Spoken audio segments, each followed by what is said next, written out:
Eto na nga mga chong, marami tayong basketball updates. Ben Adamos, kailangan ng Barangay Ginebra. Greg Slaughter spotted sa practice ng Ginebra.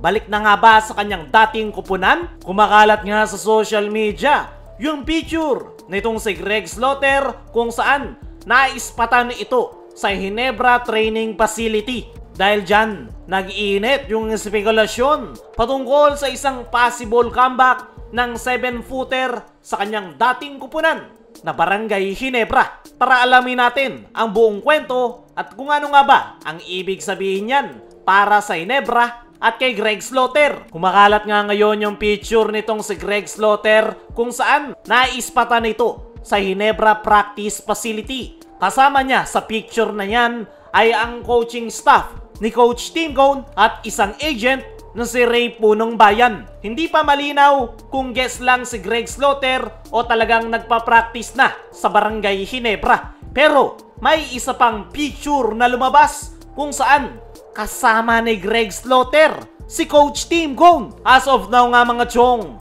nasa Northport, Batampier pa rin ang rights kay Greg Slaughter. Hindi pa ito officially hawak ng Ginebra, pero interestingly, may mga usap-usapan na binibenta na raw yung prangkisa ng Northport Batampier. Kung totoo man yan, posibleng mas maging madali ang paglipat ni Greg pabalik ng Barangay Ginebra.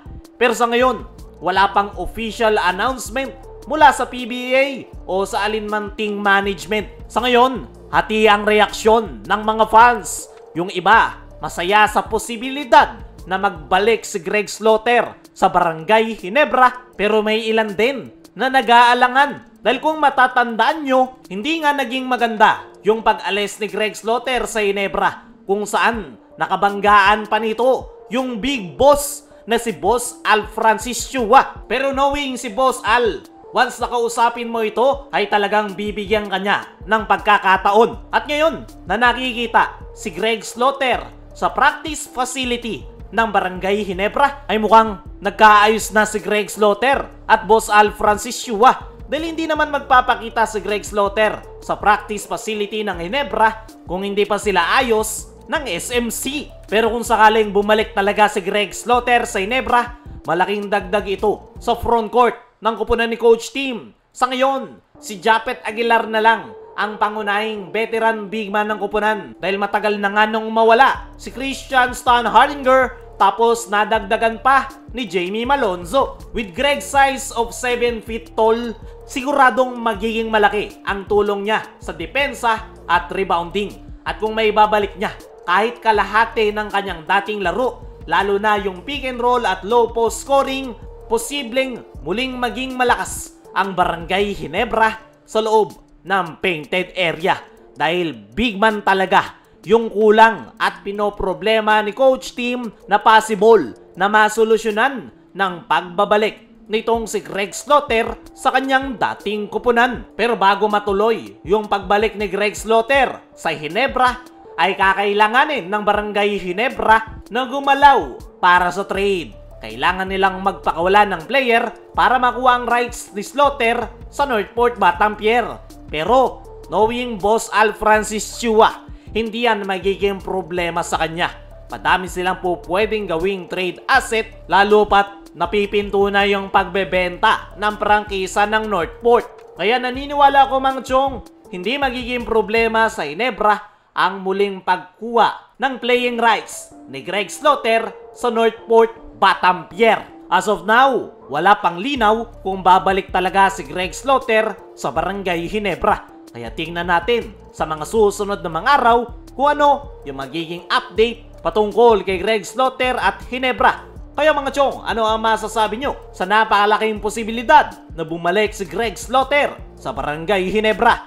I-comment mo lang dyan sa ibaba. Dumako naman tayo dito sa kabilang balita. Ben Adamos, kailangan ng Barangay Ginebra. Ngayon nga na nangangailangan si Coach Tim ng dagdag reinforcement sa loob ng painted area, ay meron nga siyang big man na po pwedeng pagtiyagaan habang hindi pa sila nakakakuha ng bago. Yan ay itong kanilang backup big man na si Ben Adamos. Dungang si Ben Adamos mga chong ay isang stretch big man. Itong mga nakalipas na conference ay paunti-unti itong nabibigyan ng playing time. At ngayon nakulang ang Ginebra. Sa kanilang frontcourt position ay isa si Ben Adamos sa pupwedeng makatulong sa Barangay Ginebra. Ang kaso, ang problema, ayon sa mga source ay tinamaan ito ng injury kaya hindi siya nakapaglaro sa mga huling laro ng Ginebra last conference. Hindi natin alam kung totoo na may injury o hindi lang ginamit ni coach team itong si Ben Adamos, pero sa paparating na All Filipino Conference ay sa tingin ko ay makakatulong itong si Ben Adamos para mas gumaan yung trabaho ni Japet sa loob ng painted area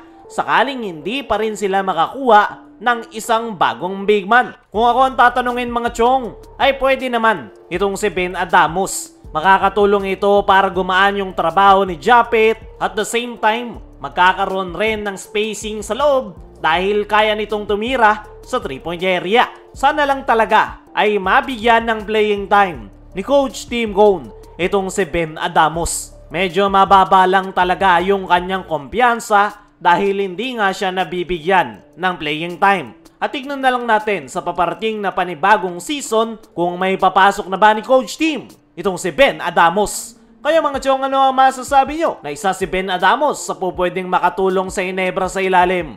Ano rin yung masasabi nyo? Ito Greg Slaughter spotted sa practice ng Ginebra. Balik na nga ba sa kanyang dating kupunan? I-comment mo lang dyan sa ibaba.